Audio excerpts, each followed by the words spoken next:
going to start by chopping up the onion. Whilst I'm doing that, I've also put on a pan of some salted water for the spaghetti. You can either chop your onion in small pieces or large chunks. I tend to do my onion in small pieces because I do have children which don't like chunky vegetables.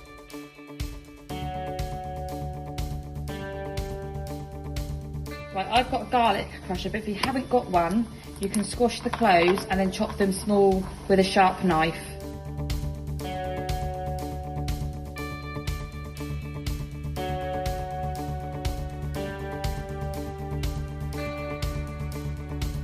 I've measured out 2 tablespoons of oil for the frying pan for the onions to go in. Wait till it gets really hot, then I should start frying off the onions. I'm going to add the chopped onions to the hot oil. Cook them off for a couple of minutes, but I won't let them cook too much. You don't want too much colour on them.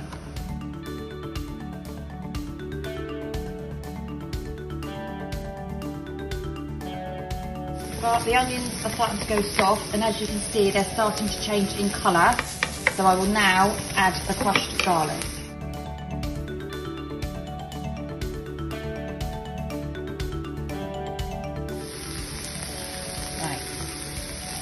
Now mix that together for a couple of more minutes.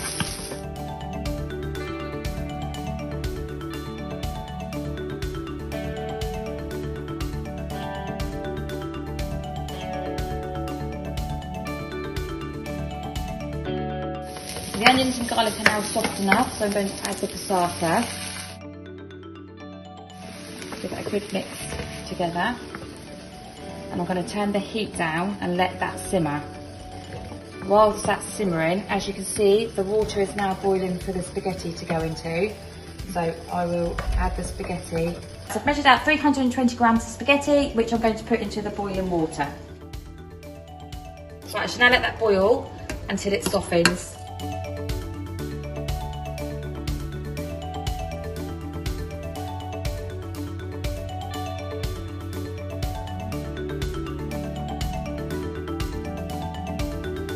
Taking the tomato sauce off the heat, I've measured out 125 grams of ricotta cheese, which I'm now going to add, stirring in until it's all nice and creamy and you get a smooth consistency.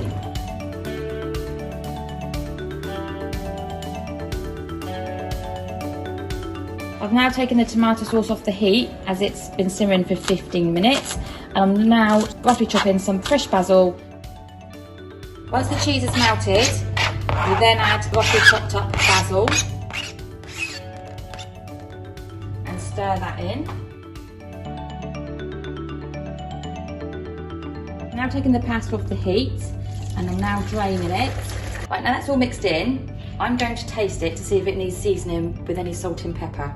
I think it does, so I have got some salt and pepper ready to go into there.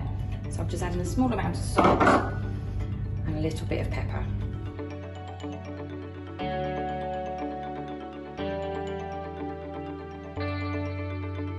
So now my pasta's drained, I'm now going to add the tomato sauce to the pasta, stirring thoroughly so it's all covered.